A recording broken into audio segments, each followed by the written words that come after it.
this is the beginner's Pilates course homework, easy for me to say.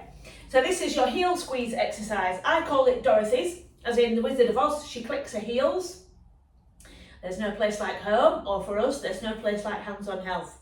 So this is a good exercise to match with pelvic floor. You can do it with or without pelvic floor. It's a good one to help you switch on some of the muscles in your hips, your glutes and some of the other muscles there.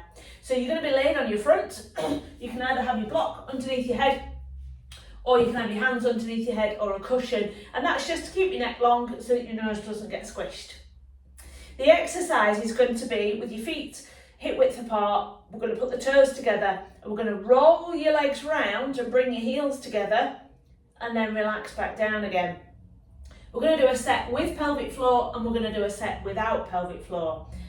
Now your pelvic floor muscle is, as you've been taught by your instructor, by your teacher, is the muscles at the bottom of your pelvis. Now we can squeeze this muscle. The best way to realise that it's there is next time you go for a wee, you can squeeze it and stop it mid-flow and then let it go again.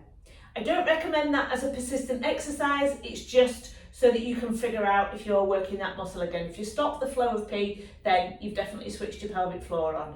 You might also use it when you're having that dance on the doorstep, you're trying to get your key in the door and you're busting for a wee and you've been out all day and you just need to go, then that's that muscle that we're squeezing there as well. Men and women have exactly the same pelvic floor. It functions slightly different. Of course, if you've had a baby or if you are pregnant, then it functions differently because that's where the baby's going to be delivered through, so that muscle has to allow for movement of the baby coming through. It also changes in our hormones during the menopause, so it doesn't activate quite as strongly as we want it to, so we have to go through exercises to strengthen it back up again, which are quite easy to do. Pelvic floor exercises, you'll be pleased to know, are very easy to do. And you won't be able to see me doing any pelvic floor exercises because it's an internal muscle, but you will see my legs moving during the Dorothies, the heel squeezes, okay? So I'll show you a few and then I'll talk some more.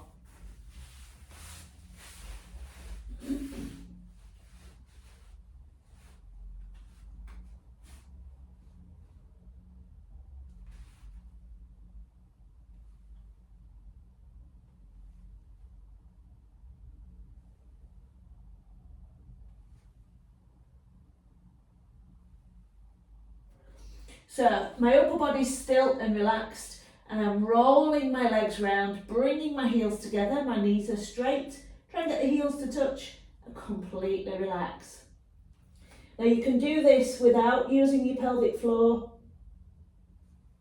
or you can do this whilst you're squeezing your pelvic floor. And you can do your pelvic floor without moving your legs.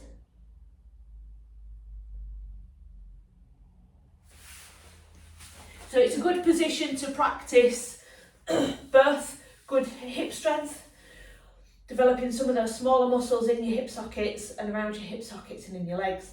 And it's also a good position to practice your pelvic floor because no one sees you pulling the faces that you do when you're working your pelvic floor. You might notice that your abdominals switch on a little bit as well at the lower part. That's a normal part of pelvic floor function because your pelvic floor works with your abdominals and with your breathing. Try and allow yourself to breathe normally. Don't fit in a breathing rhythm because if you switch your brain off, you will breathe naturally throughout. So that's heel squeezes, or as I call it, Dorothies, with and without pelvic floor.